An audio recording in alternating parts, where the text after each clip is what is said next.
சாத்தான்குளம் ஜபராஜ் பெனிக்ஸ் அந்த கேஸ் வந்து சிபிஐக்கு மாத்தினப்போ இது தமிழ்நாட்டோட காவல்துறைக்கு அவமானம்னு சொன்னீங்க. இவர் தான் சிபிஐ விசாரணைக்கு மாத்துங்க, அப்படி மாத்தல அப்படின்னா கோர்ட்டுக்கு போய் நாங்க மாத்த வைப்போம் அப்படின்னு சொல்லிட்டு அறிக்கையே வெளியிட்டாரு.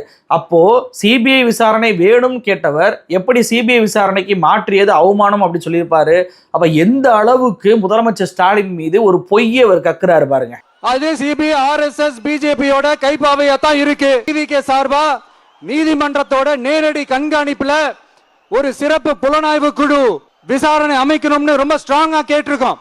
அதனால அந்த பயத்துல நீங்க ஒன்றியத்தோட ஆட்சிக்கு பின்னாடி நீங்க போய் ஒளிஞ்சிக்கிறதுக்கு காரணம். இந்த வழக்கை சிபிசிஐடிக்கு தமிழ்நாடு அரசு மாத்திருங்க அப்படின்னு சொல்லி கோர்ட் சொன்ன போது முதலமைச்சர் ஸ்டாலின் தான் சிபிசிஐடிக்கு மாத்தினாலுமே காவல்துறையை நாங்க காப்பாத்துறோம் அப்படின்ற குற்றச்சாட்டை யாராவது வச்சிருவாங்க, அதனால சிபிஐக்கு இதை நான் மாத்துறேன் அப்படின்னு சொல்லிட்டு மாத்தினாரு. கோர்ட் வந்து சிபிசிஐடிக்கு மாத்த சொன்னதை ஸ்டாலின் அவர்கள் சிபிஐக்கு மாத்திருக்காருன்னா என்ன அர்த்தம்? கோர்ட் பார்வையில தான் சிபிஐ விசாரணை நடக்க போகுதுன்னு அர்த்தம். ஏன்னா சிபிசிஐடி விசாரிச்சாலும் கோர்ட்டு தான் பார்வையிட போகுது, சிபிஐ விசாரிச்சாலும் கோர்ட்டு தான் பார்வையிட போகுது. இது கூட விஜய்க்கு தெரியல, போட்டு குழப்பி எடுக்கிறார். கோர்ட் விசாரணை பண்ணா அது வந்து எஸ்ஐடி விசாரணை தான், சிபிஐ விசாரணை பண்றதெல்லாம் கோர்ட் விசாரணைக்குள்ள வராது அப்படின்ற ஏதோ யாரோ ஒருவர் எழுதி கொடுத்ததை தப்பு தப்பா ஏடையிலே பேசியிருக்கிறார் விஜய்.